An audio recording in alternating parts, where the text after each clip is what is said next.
Chip and Dale Rescue Rangers. Chip and Dale Rescue Rangers. That is right. Today, I am reviewing the film Chip and Dale Rescue Rangers. Of course, I'm your host for today's episode, Paul. Wow, I don't know where to get started at. Reboots can be tricky. And I don't know, is there another Chip and Dale Rescue Rangers movie? I don't know. I just remember the series. But, of course, this is a Disney Plus original streaming movie. And, once again, I don't think this was on my radar until, literally just a couple weeks ago. And then I'm like, okay, I'll check it out. Of course, the film is starring John Mulaney, Andy Samberg, Kiki Layne, Will Arnett, Erica Bana, Tim Robinson, Seth Rogen, J.K. Simmons, just to name some of the cast members that were involved in this film. Now, at first, right off the bat, and let's talk about the plot, because this kind of was a tale of two different things. So basically, Chip and Dale Rescue Rangers reveal that Chip and Dale, how they met, how they became friends, and how they starred on the show Chip and Dale Rescue Rangers. The show, it's just it's like meeting your actor. They're characters, but they play them. They go by their own names. Well, they reveal that a massive, a success that Dale was going to get his own show, and his show was called Double O Dale. Kind of like a parody of 007. And Chip, kind of talks him out, tries to say, hey, don't do it, blah, blah, blah. And Dale's like, no, we got to do it. I love the show. I'm not, just abandoning the show. And then they make it seem like, oh, right after he left the show got canceled. Dale only filmed the pilot for Double O Dale. And pretty much everybody parted ways. Now, at first, I was kind of disappointed. That first, 20 minutes, learning all of that, I kind of got disappointed because I'm like, it's not a reboot of the characters of the show. It's just the characters as revealing their actors, and it's going through their own personal thing. Slightly disappointed over that, but not the end of the world. So I'm like, all right, I gotta keep on, because once we get started, we got to chug along. Chug along. The amount of cameos and punts and everything was off the charts. So let's get back to the plot, and then we'll get to talk about some of the cameos that popped up. So it follows now that the show's been canceled. They all live their own lives. One day, Dale gets a call from Monty. Monty tells him that he's in trouble and needs help. Dale shows up. Couple minutes later, Chip shows up, who reveals that he got the same call as Dale. Now, there's still a personal grudge after, X amount of years of the situation that happened, because they basically, Chip blames Dale for not listening to him, getting the show canceled, whatever. So, Monty kind of explains the situation he's in. He's, in some of the, basically some trouble with a cartoon gang who takes cartoon characters and bootlegs them and making them to an alter version so they protect the copyrights.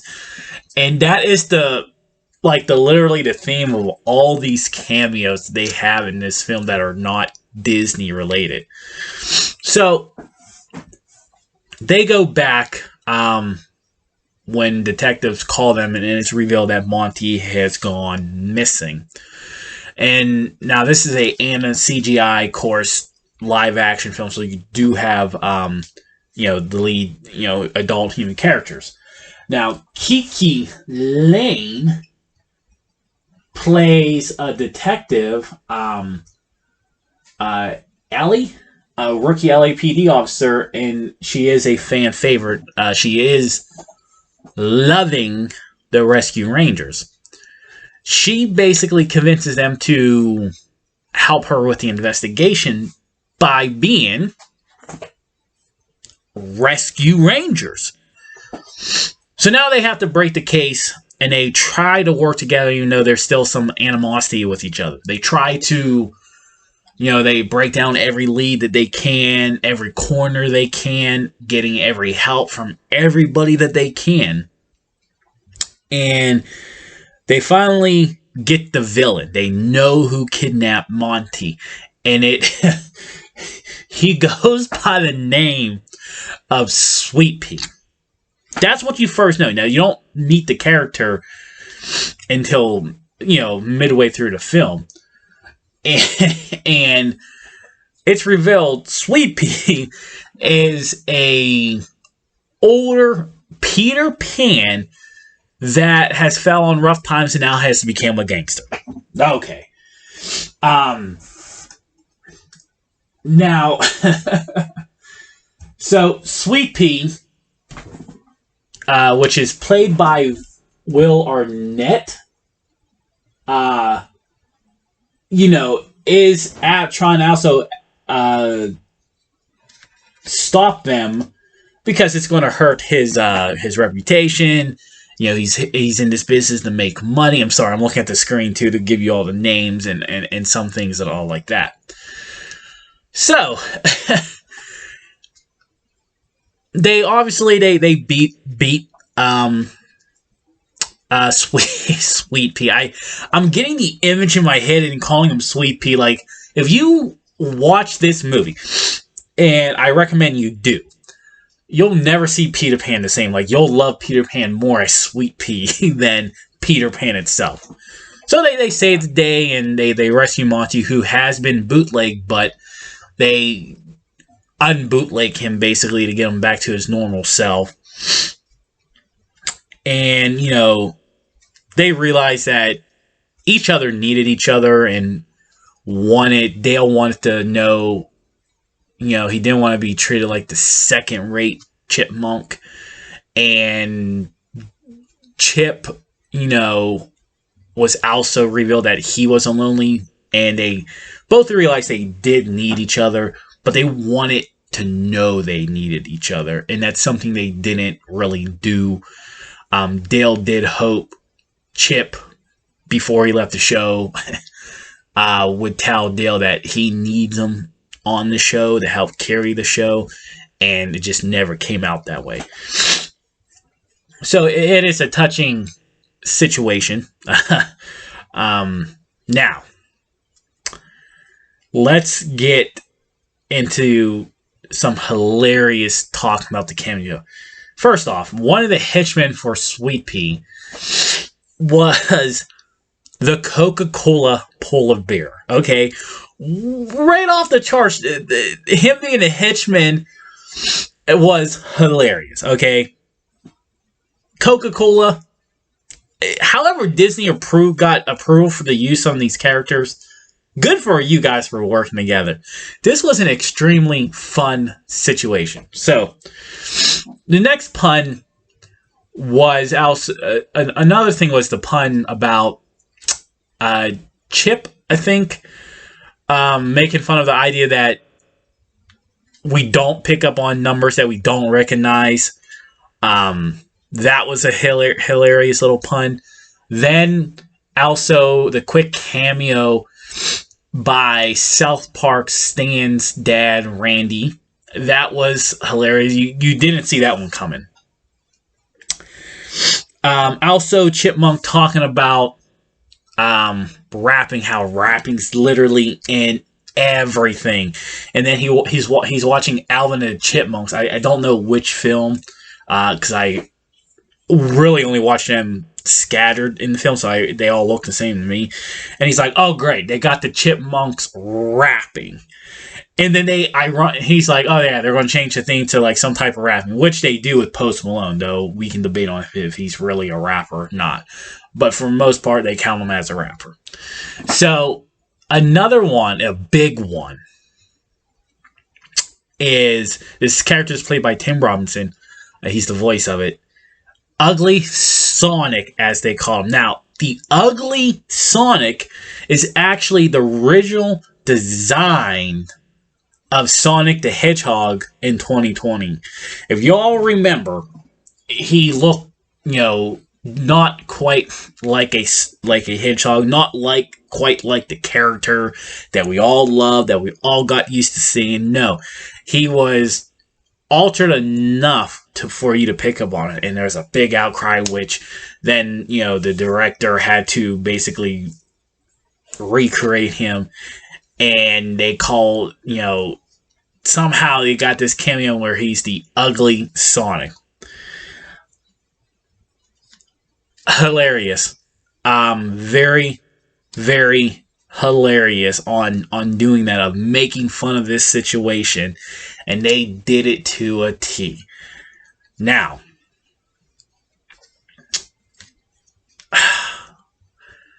if I had to rate this film, and I'm giving it a must-watch title. I do think it's only 97 minutes. Okay, so about a little over an hour and a half.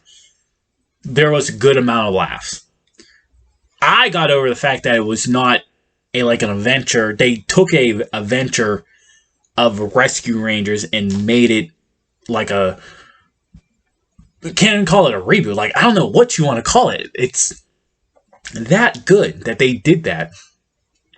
But I am giving the title a must watch. Giving a rating, I don't know. Like, I don't like to give out S films too much. But I'll probably give it about a 95%. A plus. I think I'd like to cast, like, Seth was involved. Some really good names. J.K. Simmons. I think the one that I just don't like is Andy Samberg. I've never been a fan of his, really, to like his call. Almost like if you listen to the podcast today, Reba Wilson. Just something about their style of comedy that, to me, that slapstick comedy, they love that slapstick comedy, but they just don't, it doesn't fit them. I don't know how, I mean, even though Andy was just more, a voice role, I probably don't think he was the right choice for Dale or to be in this film. But once again, I do think that's nitpicking. I really, really think that's just nitpicking. So, 95%, please go and watch it. It is hilarious. You'll love it. I know you will. Definitely if you're a Disney fan, across the board, you will love this film. 95% A+. Until next time, bye-bye.